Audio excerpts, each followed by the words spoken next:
the Team Performance Podcast with Spencer Horn and Christian Napier.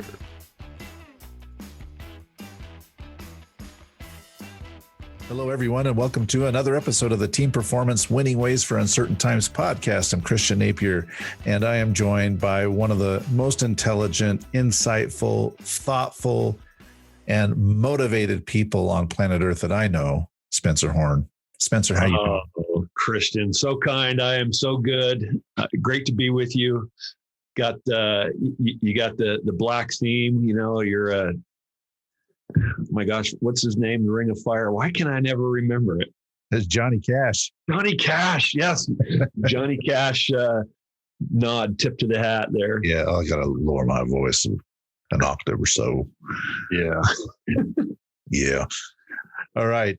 Yeah. So yeah, we're celebrating Johnny Cash. Not really. I'm just lazy and still have my hoodie on, and it's a little bit cold in my house, and I don't want to take the hoodie off, so I'm just being nice and cozy. That's the way to be on a chilly December morning. Yeah. No, I was outside early on this December morning. Had to bundle up to go for my run. Oh, how was that? I love it. I love running in the cold, and I got some new add-ons to go on my trail runners. So when it gets icy, I won't slip. You know, just those little cleats. Well, that sounds really, really cool. I have to say that my wife and I have transitioned to walking in the afternoons when the sun is out. Yeah. And we've been very fortunate this year, this winter, this early part of winter so far, where we've had pretty good weather and it's been sunny in the afternoon. So it's warm. It's tolerable to go out for a nice walk for an hour or so in the afternoons. The mornings, though, I mean, it's a little bit too cold for me. I checked this morning. It was like 20 degrees outside. I thought, nope. Yeah, it's 20. What is that, like -5 Celsius? Yeah, it's about -6 Celsius or so, 6 or 7. Yeah. So it's cold. It's cold out there. I am trying to go a little later, but my schedule is great. But when I go early, I have my headlamp, so I can see. I go run in the dark. You just got to bundle up. But it feels good once you get out there. Yeah. It's just all about the proper gear, right? You got to have the proper gear. Yeah, absolutely. You do have to have the proper gear. Well, that's fun. So you did a run. What about the weekend? Anything eventful happen on the weekend? Absolutely. So, Sundays are always great. Church and just family, and watched a great Christmas message and Christmas videos and, the birth of the Christ child.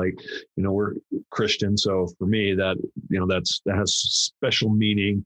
And then on Saturday, I went for a hike with my wife, and then we went shooting. So, we just got, well, I won't talk about that, but we did go practice. So she's more comfortable with the handguns, and we went up to a range and practice, proper handling and maintenance of the guns. And here in the United States, we have some freedom to be able to use those, and so that was just helping her be more confident. It's a lot of fun actually to target and practice shoot. So we did that. So how close to the targets did you get? Oh my gosh, she was amazing. She did great, and I did okay. I had mine back a little bit further, my target a little bit further away than hers, but that was fun. The hardest part is loading the magazine when it's cold in your hands, and she cut her hand on the magazine. She okay? She's fine. It's just a little cut, but it was, it's hard. It hurts your fingers. That's the hardest part, I think, about doing it. And then just, the rest of it is handling the gun and cleaning it and taking it apart. It takes a little bit of strength, and you got to have grip. And so just getting comfortable with that process is, I think, empowering, but interesting also.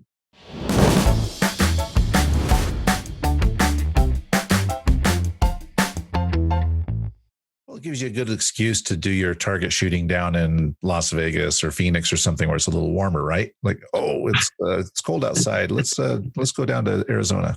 Right. But how was your weekend? What about you? It was pretty relaxed. I mean, we didn't really do much other than the things that you just mentioned, church and and those kind of things, and Yeah. getting ready for Christmas. But yeah, it was pretty relaxed. Did a little bit of work on the website, trying to get that thing up for the life stories, and other than that, it was pretty good. And now we're back into the thick of it. It's Monday again, and we're working hard, right, Spencer? We are, and absolutely, and worked also a lot during the weekend, which I didn't talk about in between. But today is an interesting anniversary for the United States of Pearl Harbor, right? That's right. And for me, I just finished the 5th episode of Dan Carlin. If you ever listen to Dan Carlin's Hardcore History, oh my goodness! If you're a history fan, he is so much fun. He claims to not be a historian. He's a fan of history, but he puts together amazing podcasts. And I've listened to most of what he's put out. But he did a series. It's called The Supernova in the East, and it is all about Japan and the philosophy and where they really how they decided to fight the war and why, and just the warrior ethos that they had, and some of the just the impacts of that on the nation, on the people, and of course on the rest of the world. But it was fascinating. So we just got to Saipan, but it started in like 1937 when they invaded Manchuria and China, and even before that, actually, from World War I. And where this. Anyway, we could spend go down a rabbit hole with that, but it was fascinating. I can't wait for the final one. It's probably going to come next year because it takes so long for them to put these podcasts together.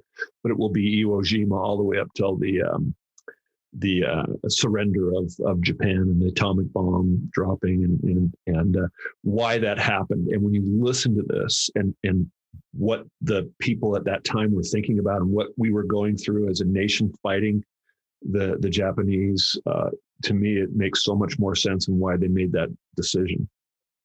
So really understanding history is something that I love. And so that's something that I've been doing recently. That's what I listen to when I go on my runs. Well, and I think before we go any further, a big thank you, right, to all of those who served and helped protect freedom during that really intense period. Oh my gosh, I can't even. All war is terrible. The Atlantic front, the Western front, awful, terrible. But I really didn't know as much about this Pacific War as I had the Western front. I mean, I had studied that so much more, and it was just horrific. Christian, the people, they say the difference that you could see in the veterans, you could visibly see the difference. And, people, a lot of veterans just don't want to talk about their experiences.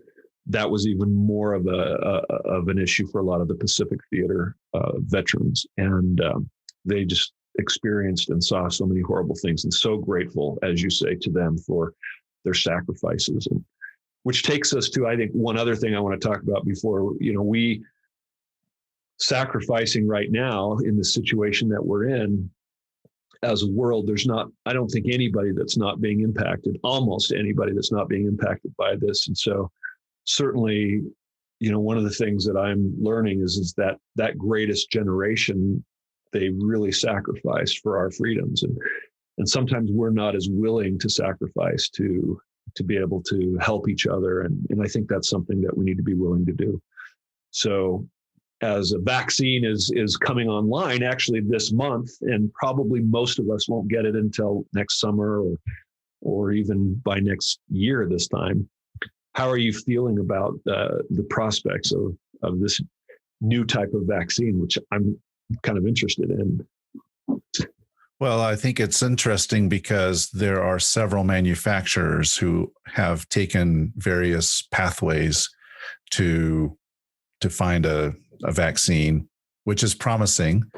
Yeah. And I'm optimistic that things will work out. There's a lot of unknowns still. And because the virus hasn't been around a long time, and the vaccines even less, we don't really understand the long-term implications. But if a vaccine can help us restore some kind of sense of, I don't know, confidence in actually being social again, I think it will be really, really helpful. So I've got fingers crossed. Yeah, I remember when you and I started this podcast back in March, we were saying this will end, and here we are how many months later, and it's potentially ending, next year. And if you look at the pandemic of 1918, it took 2 years as well to really get through that. And this is not abnormal. We will get through this, of course. As we said back then, it's just a lot longer than we anticipated. But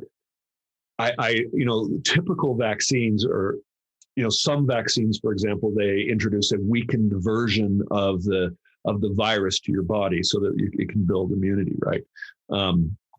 Others, are based on proteins, but this whole mRNA is really an interesting, different style of vaccine. And what I understand is, when our cells, each of our cells has a nucleus, and in the nucleus you have the DNA, and then that creates protein by creating an RNA strand, right, which then creates protein in the cytoplasm, right? And so what this vaccine apparently does is introduce into the cytoplasm, not into the nucleus, but into the cytoplasm, and mRNA that instructs the cell to create one of those spiky proteins, which then your body will react to and attack and create an immune system. But then as the cell dies, that mRNA is flushed out of the system. But the immune system has been stimulated, and it's an ingenious way to I think create that resistance.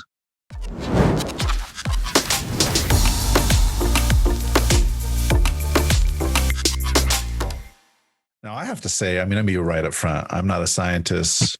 I know my daughter's a biology major. She knows more about this than I do. And so my understanding of this is rather shallow, but it does sound quite innovative and promising. And I have to say that actually takes us to something that I wanted to talk about, which was this article that I saw a couple of days ago online that was titled "How to Become a T-Shaped Employee." And what they were referencing, better than a pear-shaped employee, right? Me, right?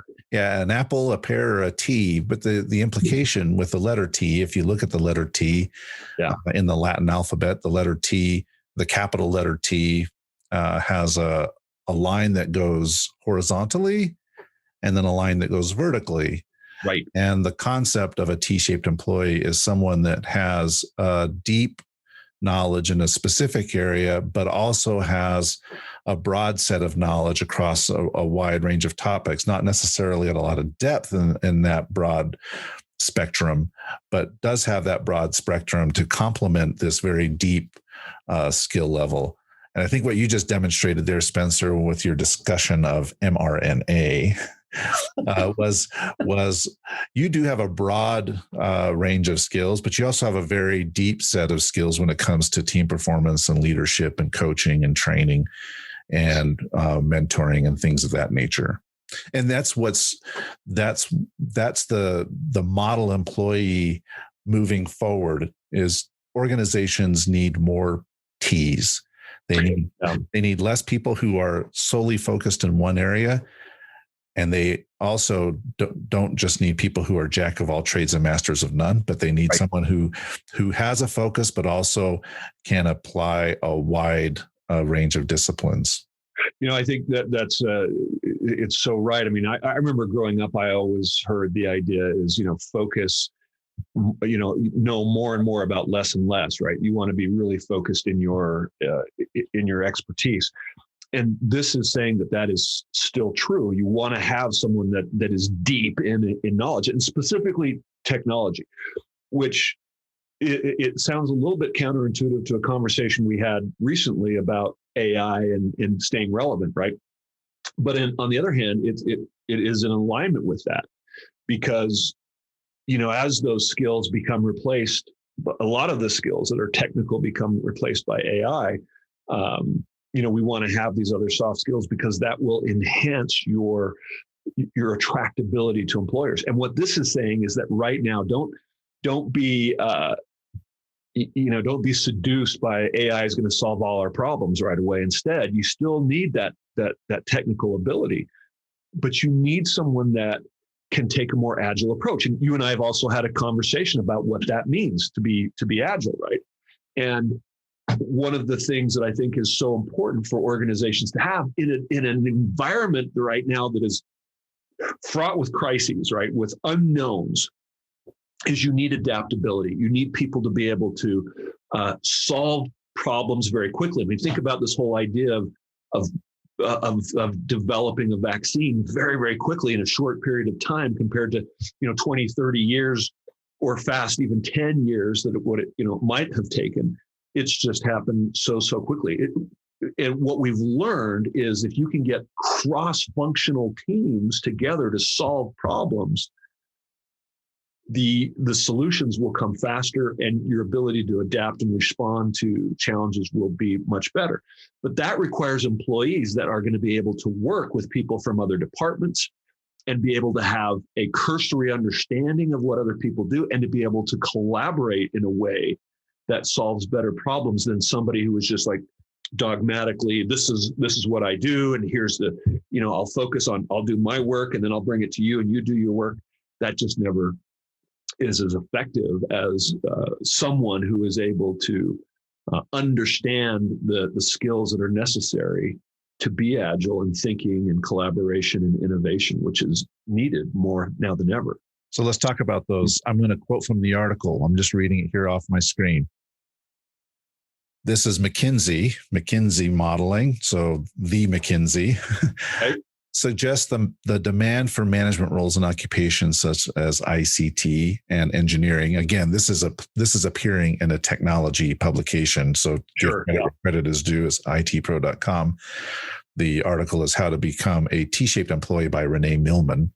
But it's written, McKinsey modeling suggests the demand for management roles and occupations such as ICT and engineering will increase by approximately 1.4% per year, yet by 2030, more than 10 million UK workers, around 30% of all UK workers, could be underskilled in leadership, communication, and decision-making.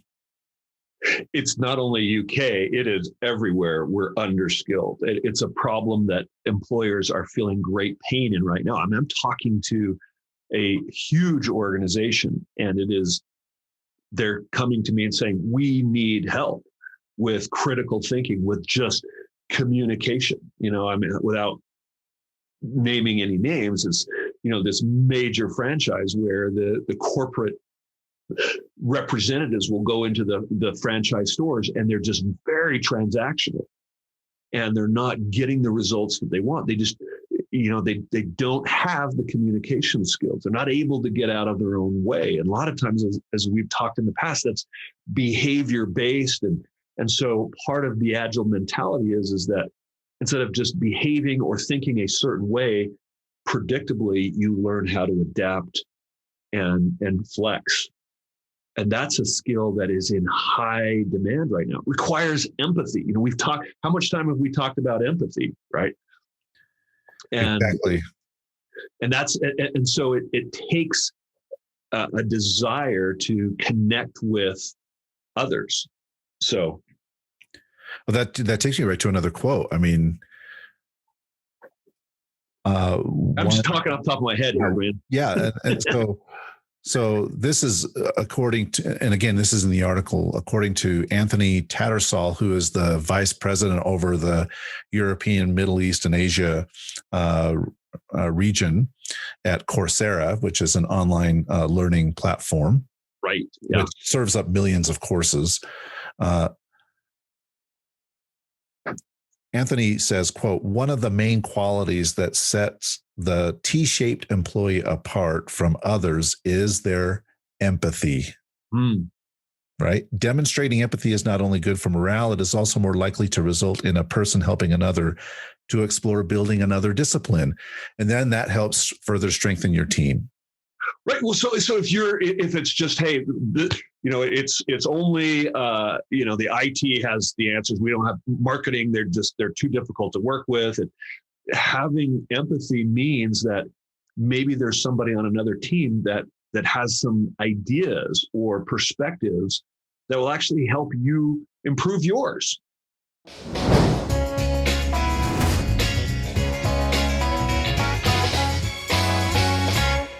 And what's really interesting about this is it's a bit of an evolution from old thinking of analysis paralysis, right? Sometimes you were worried about getting too many people involved in a conversation because you never get a resolution. If you're trying to build consensus, sometimes you can never make decisions. And that may still be true, but at the same point, if you just go in on your own and you make decisions based on the limited view that you have, then chances are you'll make the wrong decision because you don't have a holistic view of everything. Right. If you don't have an accurate view of the landscape, if you don't have proper perspective, then it's difficult to make effective decisions. Yeah, no, I think that's absolutely true.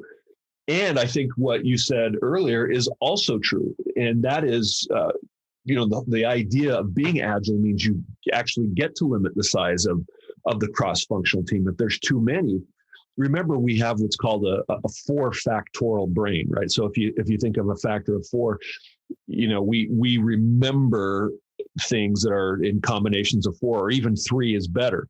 So think of a mathematical factor of 4, which is 4 times 3 times 2 times 1, which is 24.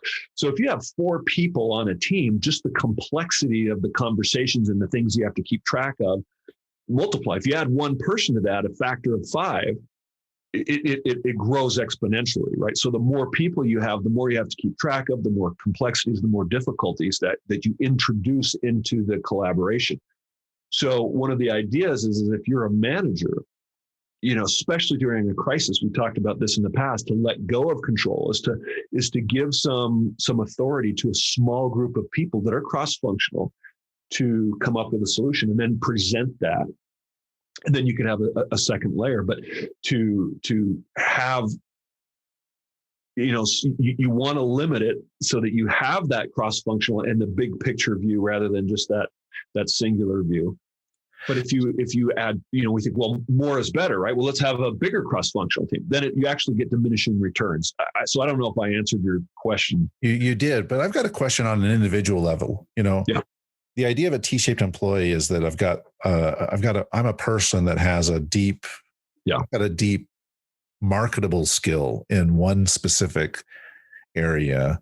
And I complement that with a broad set of skills across multiple disciplines. Yeah. But if I'm not a T now, then what do I need to do to become a T? I could be an L where I have or a number 1 where I've got this deep skill set, but I don't have the broad cross function. Or I could be the jack of all trades, master of none, who is a generalist that, spans across many things, but doesn't have any deep specialty in any one particular thing. What's your advice for people to become the well-rounded T? Well, I think for the first part of your question is if we're talking about someone that has a deep skill, whether that be medical or technical, that's a great place to start. I work with lots of engineers, medical professionals, and they're brilliant in their area.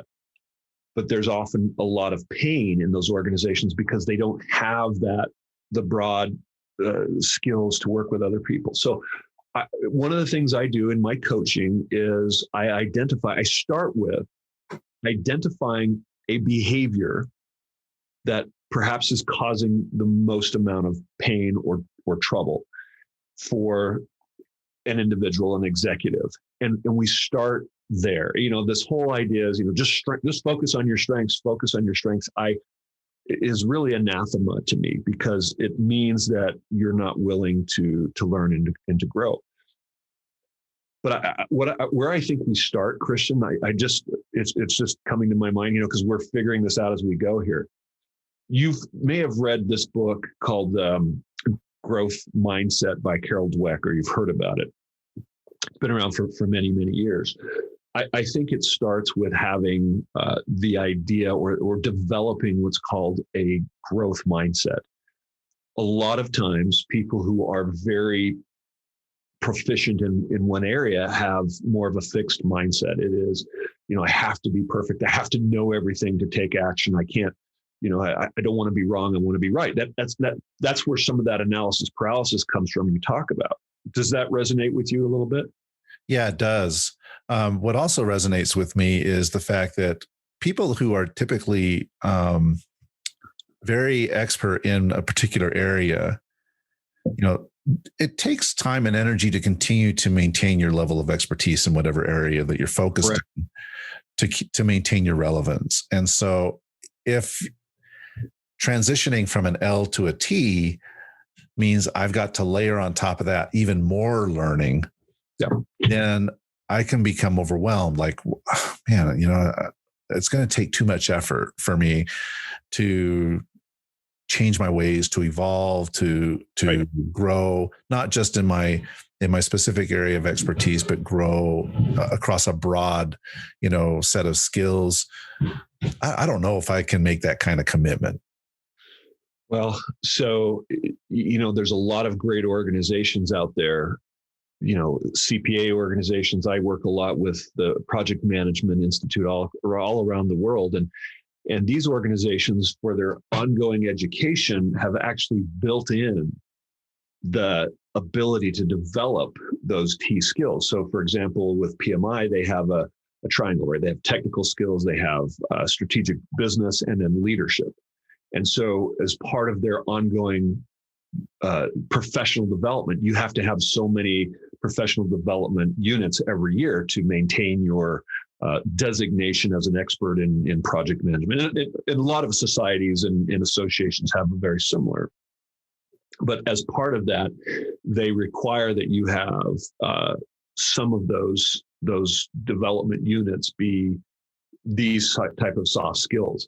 And that's really great. But the question goes, what I'd like to do is answer your question this way, and that is just start. I said start with one thing, right? It's like anything. It's not going to come overnight. You developed an expertise, you have education, you have experience, maybe you have decades of experience. It took you a long time to get there. But with these T-shaped skills, you're going to have to develop them, but you have to continue right now to focus on your core business. Maybe that's your deep expertise, but begin to work on some of these soft skills. Maybe it's communication. Maybe it's just understanding what happens to you under pressure and what the impact that is, some more emotional intelligence awareness. But I like this idea of starting with developing a flexible mindset or a growth mindset, right? And that means you have to be, that means you're somebody that's a little more comfortable with ambiguity, with feedback, not being the expert or not knowing it all. And this is something that I haven't always had, Christian. I was very much a fixed mindset type of person where if I was, giving a presentation, to my employees or in the boardroom, if I didn't do a good job and people gave me feedback, I would get defensive. I would be disappointed. I didn't look forward to that feedback because it was criticism that I was like, oh man, because I wanted to be that person that was admired and knowledgeable and to be accurate. But today I have a much different perspective. I feel like, getting feedback is a gift because I can learn and grow from that. I don't look at that as, I'm going to have someone tell me what I did wrong. It's like, okay, how can I get better? And that makes it possible for me to hear different perspectives from people who may not have the same expertise that I have. And I think that's a great place to start. You are brilliant in your field. You got letters behind your name, MD, whatever attorney that you've spent all this money and and capital and experience putting those letters behind your name, start getting comfortable getting uncomfortable. That's a place I think we ought to start.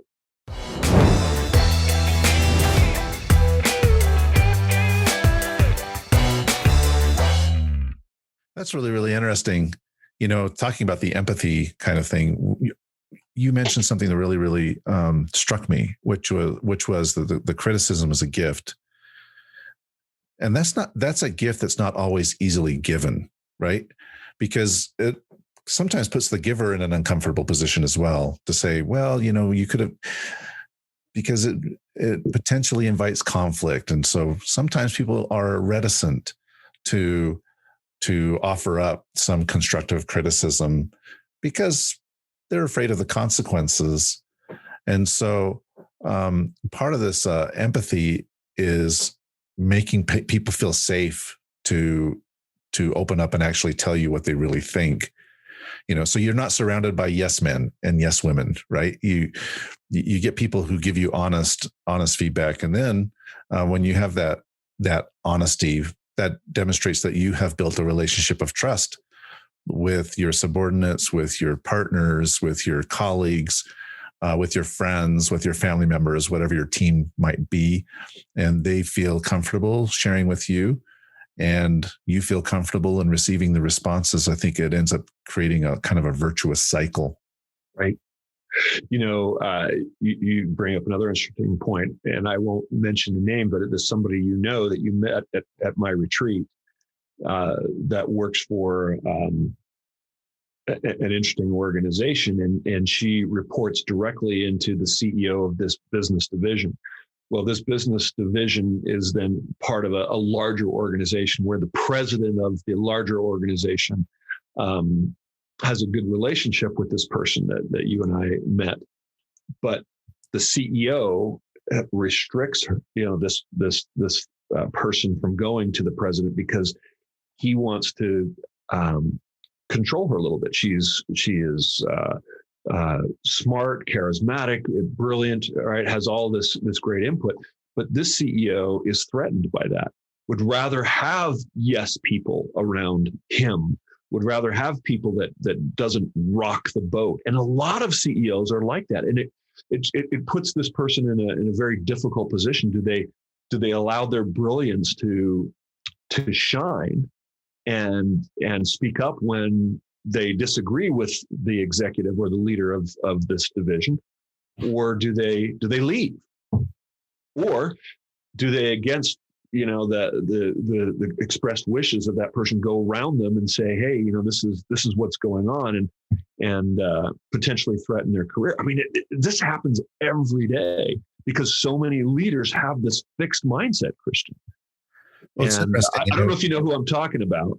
Yeah, it's interesting because, just coming back to this article, basically what's going to set individuals apart and what's going to set organizations apart is this adaptable T approach to people, to teams, and to entities, organizations. Right. And those who do not adapt will ultimately fall by the wayside. And so, organizations, when looking at their own long-term survival, they need to be very pragmatic and say, okay, well, what are we going to do here? Are we going to continue to put up with this kind of behavior where we only get the yes men heard, or do we allow for a more diverse set of opinions to give us a better view of things so we can make better decisions? Because ultimately, if you just rely on the yes men and the yes women, then your organization is going to fail. And you as a CEO will have that failure on your CV for the rest of your life, that you didn't pull this off. And so, I think we're getting to a point where individuals and teams and organizations and leaders, they need to start making some big boy decisions, as we would say. You've got to make some adult decisions here and say, okay, what are we really going to do? Are we going to continue playing these politics, or are we actually going to try to get things done and satisfy our customers and build our organizations to realize their long-term potential? Yeah, no doubt. And that requires, though, letting go of some control. And that is even more difficult in crises, right? Because as we said before, the tendency is to consolidate control and to hold on to information when what is actually needed right now is to open up control. It is actually in having a T-shaped executive, right, that is willing to open up communication and bring his departments together and bring in people who don't necessarily agree so that you make better decisions. Isn't it interesting how people can react to these crises? I mean, as individuals or as organizations, you can either look at it as, like you said, it's a threat and we need to kind of close ranks and just keep doing things the way we've been doing them. And, Right. fine. Or we can view these crises as opportunities to reinvent ourselves, And it actually or organizationally. Yeah, no, it actually provides an opportunity for innovation. Given you have a willingness to have that growth mindset, to look at things differently, and it can force you to do that. But if you attempt to go forward the way you've always done, this is called the novel coronavirus, right? Which means it's a new coronavirus. There's been other coronaviruses, but this is a new situation for many of us. And so what has worked last month, last year, doesn't work today. So that requires an agile mentality and approach. And so where to start? I would start there with just the concept of being okay with not knowing everything, getting comfortable, getting uncomfortable.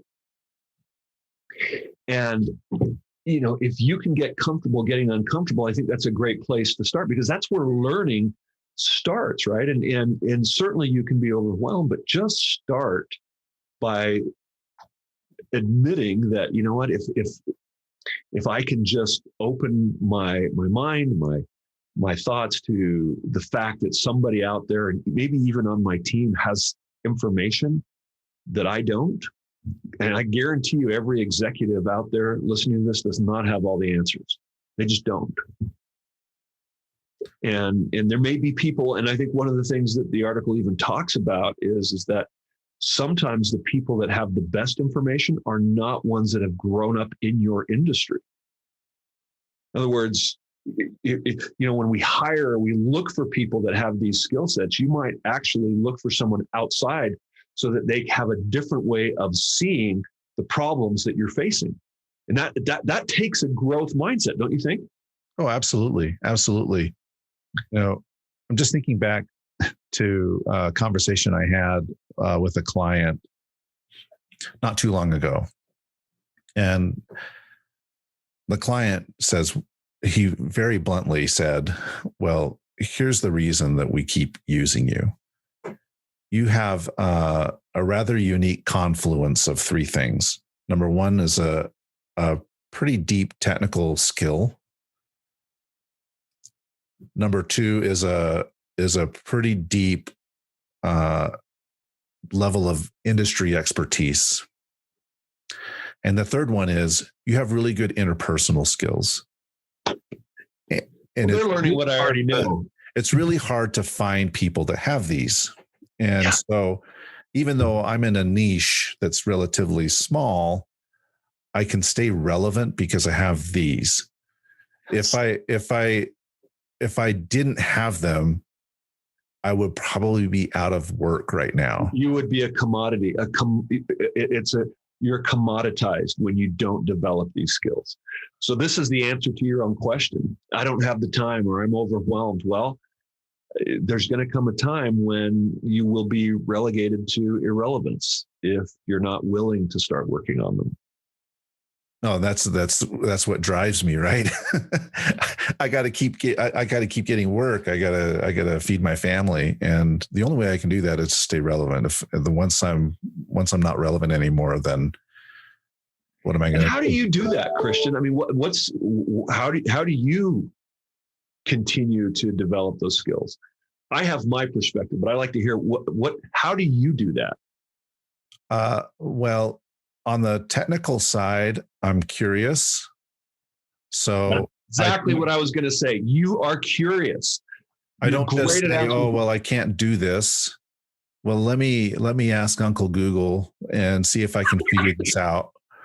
So, because a lot of times I work with people, you work with people where they just like, well, how do I Yeah. do this in Word, or how do I do this in Excel? Yeah. They ask you these questions, and I have those same questions, but I will spend the time to try to figure it out. I will try to figure out, how do I do this in Adobe Premiere? How do I, is there an online animation tool that I can use to create this video? What is a different way of looking at it? How can I solve this Yeah, problem? how can I solve this particular problem? So one is it's just because I'm curious and I want to try to figure it out, and I find satisfaction in that process. I also find a lot of frustration if I can't get responses, if I can't find the answer to the question right away. If it takes me some time, it's a bit of a struggle.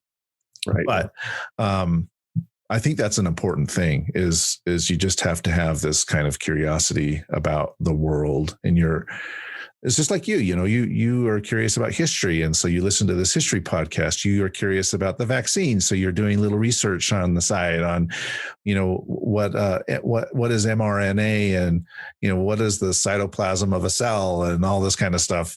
Well, I know that. I mean, I have a cursory understanding of biology, but I've been hearing a lot of concerns and fears out there, and I'm like, I'm fiercely independent, and I believe that we need to make decisions that are in our best interest, and I certainly don't want to be controlled, but at the same time, I want to make informed decisions, and so that means I can't just go with the surface level. Oh, vaccines are bad or vaccines are good. Well, why is let's figure out what the issue is, and why are some people afraid, and why are other people like, this is good? What are the risks, right? You have to, it just takes a little bit of time, and that's what I love, that you're curious, and that's what makes you so growth mindset oriented, which helps you to be that T-shaped employee. And I think that's one of the reasons why you're in demand, and it's a perfect example of what is needed today. And so, well, that's all I have to say about that. Well, and right back at you, right, Spencer? I mean, that's the reason why you're in demand too. I mean, even in this crazy time, you've got an incredible amount of work. Your pipeline is substantial. And it's because people realize that you have a rather unique combination of skills that can add value to their organization and help them solve problems. And that's what we're really advocating, is for individuals and teams to also build a more holistic set of skills. It's okay to be a specialist and have a deep focus, but at the same time, you need to also have a broad, not as deep, but a broad set of skills that will allow you to leverage your expertise and have more influence in your team, or have your team have greater influence in the organization than they currently do. That's right. You're absolutely right. Well said. All right. The timer has gone off. I think our conversation is now fully baked. I just have my next appointment's calling me, and so yeah. So we'll let you go. We'll let you go help another person, Spencer, but we appreciate you taking time to help our listeners. If people want to learn more about how they can be helped by the services that you and Altium Leadership provides, what's the best way for them to reach out and contact you? Oh, go to my website, altiumleadership.com, ALTIUM leadership.com. You can chat me there, just right on the website, or email me directly at Spencer, SPENCER at altiumleadership.com. How can they find the incredible and talented and in-demand Christian Napier? Well, let me ask him. Easy. You can look me up on LinkedIn, Christian Napier on LinkedIn, or you can go to my website, gp4.com, gpfour.com, or you can email me at cnapier, Napier, at gp4.com. So Spencer, it's been another enlightening, engaging conversation. Thank you. I think you've earned the right to talk about yourself in third person. So go for it. I'll pass for now, but maybe on another episode. Listeners, thanks for the time. Please like and subscribe to our podcast, and we'll catch you again soon.